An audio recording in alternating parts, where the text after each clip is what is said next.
She was the queen bee of Manhattan, and of our hearts. Welcome to MsMojo, and today, we're counting down our picks for the top 10 Blair Waldorf moments. Before we begin, we publish new content every day, so be sure to subscribe to our channel and ring the bell to get notified about our latest videos. For this list, we're looking into the funniest and most memorable moments from our favorite Upper East Side schemer. We'll be excluding Blair's moments that revolve around her relationship with Chuck, as they have a list of their own. Number 10, the fashion police. Didn't realize. That tights are not pants? There's a reason she ends up running her mother's fashion company at the end of the show. Blair has a truly distinctive style that the girls in Constance Billard follow head to toe in high school seasons, just so they can win her approval. Even as an adult, she retains youthful preppy elegance, which later helps her create her first successful fashion line. Almost sold out. I feel like I'm dreaming. Blair never shies away from stating her honest opinion about people's fashion choices. And if that ends up reducing someone to tears, well, in her opinion, they should have known better than to wear last season's shoes. Are those last season's Toy Bush flats? I got them on sale. Number 9, insulting her minions. If you don't pull it together, I'm gonna go Naomi Campbell on you. What's a queen bee without her little workers? Every leader needs their followers, and Blair's carefully picked group of just as privileged but slightly less powerful and/or charming girls are exactly that. And while there's certainly no genuine friendship within the group, their dynamics provide great comic relief, as Blair constantly involves them in her schemes and shenanigans. Ladies, you can give your tiny brains a rest. Once again, the world has proven anything you can do, I can do better. She makes sure to continue establishing herself as a leader by insulting her minions' appearance and intelligence, in particular Hazel's, in the razor-sharp, condescending way that only Blair can. While the girls are less than pleased with this treatment, it's certainly entertaining for the audience. Hazel, you're just along for the ride, okay? Number 8, reading Serena Her Letter. Until this moment in the show, we'd only really seen Blair's mean side, as she sought revenge on Serena for sleeping with her boyfriend. What's that? A letter? I wrote it to you when you were away at boarding school. I never sent it. When her sabotage at an Ivy League meeting goes horribly wrong, however, Blair decides that it's time to wave a white flag at her former best friend. Dear Serena, my world is falling apart, and you're the only one who would understand. In the letter she wrote to Serena, Blair talks about the loneliness she felt following her parents' divorce, and how betrayed she was over Serena leaving town without saying a word. In this scene, Blair reveals her vulnerable side for the first time, showing us that there's more to her character than meets the eye. I miss you so much. I'll Blair. Number 7, attempting to take over NYU. I have an army to build, a school to take over, and girls to blackmail. Blair is nothing if not dedicated to the cause. After going to Yale doesn't work out, Blair settles for NYU, prepared to rule the school. Unfortunately, her efforts turn out to be useless, as the NYU crowd is not exactly Upper East Side material. Cabaret? I love cabaret. And fairy tales. Princesses, queens. Sorry, Blair, it's my cabaret and it's by invitation only. Blair almost admits defeat, but she wouldn't be the schemer we know and love if she didn't find ways to get ahead, such as cheating her way into giving the freshman speech or hiring Lady Gaga herself to perform for her classmates. She might have transferred to Columbia in the end, but she definitely left her mark at NYU. Olivia, I'm not asking you to do cabaret for me. I'm asking you to do it for all the tweens of this world. Number 6, taking down Juliet for Serena. Oh, let me help you with that. Oops. You didn't want to look at those photos anyway because it wasn't Serena in them. It was me. There are few people Blair truly cares about, and Serena Vanderwoodson is one of them. The girls might do terrible things to each other over the series, but they would never let anyone else hurt the other. Just because you have no money and delusions of grandeur does not make it okay for you to be a single white trash female. When Juliet tries to sabotage Serena's academic career in Columbia University, as well as ruin her relationships with everyone, Blair improvises a scheme with help from Chuck and Nate to socially destroy Juliet in front of the dean of the university, as well as her cousin. While this isn't the end of the ordeal for Serena, watching Juliet crumble in front of the non-judging Breakfast Club is just way too satisfying. If we catch you hanging around again, There will be consequences. And we're really good at payback. Number 5. Giving her crown to Jenny. There have been many contestants for Blair's throne over the first 2 seasons, but she always knew who she wanted to continue her monarchy at Constance. Blair, I'm not gonna tell people that. Why not? I'm giving you what you need to be queen. Blair recognized Jenny's potential and love for a good game right from the start, which is why the girls rivaled against each other on more than one occasion.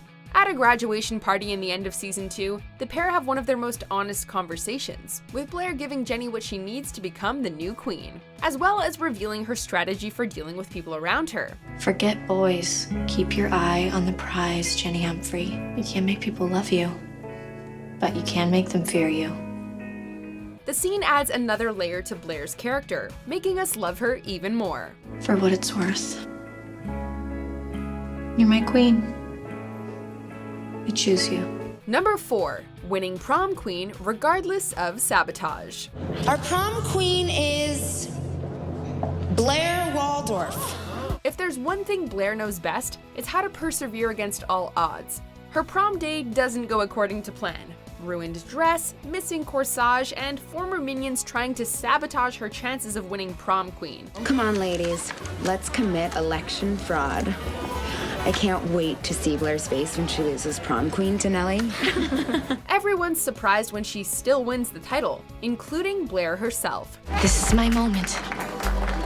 I own prom. While it turns out Chuck messed with the votes, this moment is really about Blair having one night of the perfect high school experience she always wanted, as well as sticking it to everyone waiting to see her fail. Not to mention, the look on Penelope's face when announcing Blair as the prom queen is absolutely priceless. Oh, I can't believe Blair won. Yeah, who even voted for? Me. About 150 times. I wasn't putting the Nelly Yuki ballots in, I was taking them out. But what about what she said you did to her limo and hotel and her The corsage? dress looks better without it. Number 3. Takedown of Bart Bass. Blair, are you sure Chuck would want you involved in his war? It's not his choice. Now, I want you all to get Bart talking and record him on your phones. Things take a serious turn in the last season of the show, when the newly back from the dead Bart Bass turns out to be more than just an emotionally unavailable father. You can never come back to New York. Having killed multiple people, Bart also threatens Blair's life in exchange for Chuck leaving New York. She decides to take matters into her own hands and gathers a group of fellow schemers, including Georgina and Ivy Dickens, and comes up with a plan to make Bart admit to his crimes. I have called you all here because you are the most conniving group of scammers and schemers that I know. While the senior Bass is one step ahead of the girls, the plan is a classic Blair move, showing she'd resort to anything for those she loves, even if it means risking her own safety. Bart Bass may be able to fool the FBI, but he has never had to face off against Blair Waldorf and her bitches. Number 2. Shipping Georgina off to military school. Mom, Dad, this is not what you think. You have to believe me. There, Georgie. It's gonna be okay. There can only be one master of mischief in Manhattan, and that's Blair. When Georgina comes back into Serena's life, faking a new identity in front of Vanessa and Dan, and threatening to expose a secret of hers, Blair decides she needs to be dealt with. Excellent work. She's totally calling back. This is so weird. I don't normally do plots against people. Don't worry, Virgin. I'll talk you through it. Knowing that the only people Georgina fears are her parents, Blair reunites them and provides information on a military school for Georgina, getting her out of their lives, at least for the time being. This is Blair at her best, a conniving mastermind who will go to great lengths to make sure everyone knows she's in charge. What's this? Where you're going. A boot camp for troubled girls.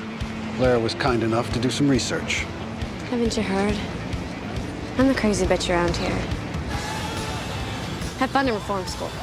Before we unveil our top pick, here are some honorable mentions. Not bad work. And here's yours, as promised. Thanks. Look, I'm really sorry, but this date is unbreakable. Maybe we can swing by later or something. I'm not a stop along the way. I'm a destination, and if you refuse to attend, I'm gonna have to find a replacement. Girls, the waiting list. Sorry, but you're not on the list. Of course I am. This is my dream. Not anymore. 60 seconds, clock it. What are you doing here with those? Shouldn't you be at Whole Foods? What's happening? You have bad dream, and you're sleeping with your chocolate. Lady Godiva, my only friend. Number 1. Becoming a powerful woman. I don't love you anymore. But it takes more than even you to destroy Blair Waldorf. The romance between Blair and Chuck might be the heart of the series, but the show makes sure the audience knows that Blair is still her own person. I'm sorry, but I have to be Blair Waldorf before I can be Chuck Bass's girlfriend. After their horrible breakup in season 3, the pair find their way back to each other. However, when Blair misses out on a chance to become a face of Foundation for Girls because of their relationship, she chooses to focus on her own goals first. Nothing's holding me back anymore.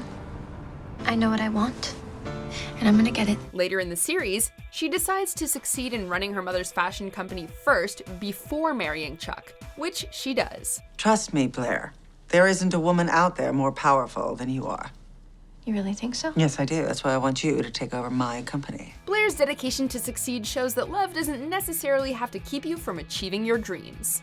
Do you agree with our picks? Check out these other great clips from MsMojo, and be sure to subscribe and ring the bell to be notified about our latest videos.